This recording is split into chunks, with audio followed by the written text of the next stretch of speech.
Hi folks, so today is 8th of March and we have this editorial self-offense in full action that is relevant for the regulatory body. Tariffs harm economic growth, trade and consumers. Trump's policy may backfire on America.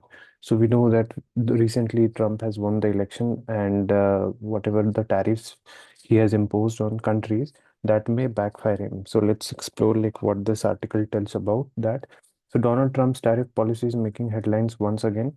On March 2, the Trump's administration decision to impose 20% tariffs on Chinese imports and 25% tariffs on imports from Canada and Mexico came into effect. As a retaliatory measure, Canada has announced immediate 25% tariffs on uh, $30 billion worth of US imports, with the potential to extend these measures to an additional $125 billion if the US tariffs remain in place beyond 21 days. Likewise, China has announced additional tariffs of 10 to 15% on various US products. Trump's idea of imposing tariff is built around the narrative of Make America Great Again. He believes that tariffs will reduce the trade deficit by encouraging foreign companies to invest in the US, which will create more jobs and generate income. In 2017, when Trump took office for his first term, the US had a trade deficit with 116 countries. In 2024, US has its large trade deficit with China, totaling around $300 billion, followed by Mexico with over $200 billion and a deficit of approximately $40 billion with India.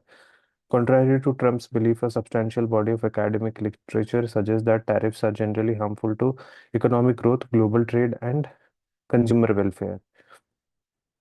One of the fundamental arguments against tariff come from classical economic theory, particularly the works of Adam Smith and David Ricardo.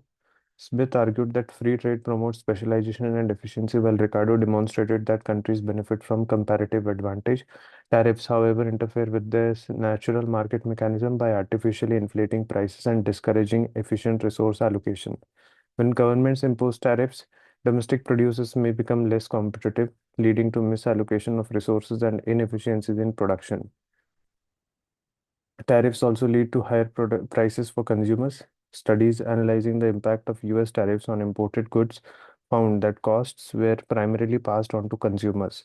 During his previous tenure as president, Trump's imposition of tariffs in 2018 resulted in a nearly full pass-through of costs to consumers, meaning that consumers bore the brunt of high prices rather than foreign producers. Domestic inflation will rise, making it difficult for the Fed to cut interest rates, leading to a higher cost of capital for American businesses. In addition to the higher cost of capital, American businesses lose out as they are part of an integrated global supply chain network. Modern global supply chains rely on the free movement of goods and components across borders. Tariffs disrupt these supply chains by making input more expensive, reducing competitiveness in industries such as manufacturing and technology. Tariffs reduce firm level productivity and discourage multinational investment, leading to long-term economic disadvantages. So tariffs induced retaliatory measures and ensuring trade wars can destabilize the global economy. The Smoot-Hawley Tariff Act of 1930 is a well-documented example as it led to widespread retaliation from US trading partners and exacerbated the Great Depression of 1929. More recently, the US-China trade war demonstrated similar effects, with studies showing that tariffs led to job losses in export dependent industries and disruptions in global supply chains.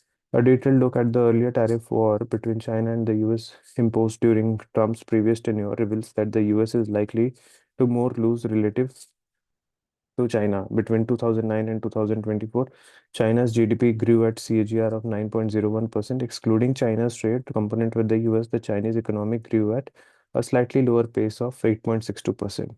In contrast, the US economy grew at a CAGR of 4.78% during the same period, and without China, the US economy's growth rate dropped to 4.07%. These small changes in growth rate numbers are significant in absolute terms, especially when considering the two largest economies in the world, the US at $29.16 trillion and China at 18.27 trillion in dollar in 2024. Data show US trade deficit with China continued to rise even after the major tariff announcement by Trump during his earlier tenure.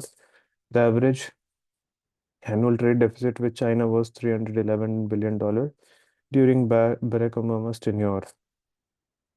rose to 361 during Trump's first term and decreased to $327 billion under Joe Biden. So likewise, because of the retaliatory measures from Canada and Mexico, the US is projected to experience a decline in GDP growth by approximately zero point 0.3 percentage points. This translates to an estimated loss of around $75 billion in economic output over the medium term. Moreover, the tariffs are anticipated to result in a 0.25% decrease in US employment, equating to over 4 lakh job losses.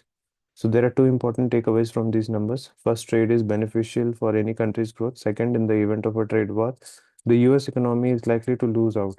Economies with protectionist policies always experience slower growth rates compared to those with liberalized trade regimes. So that is it. Thank you.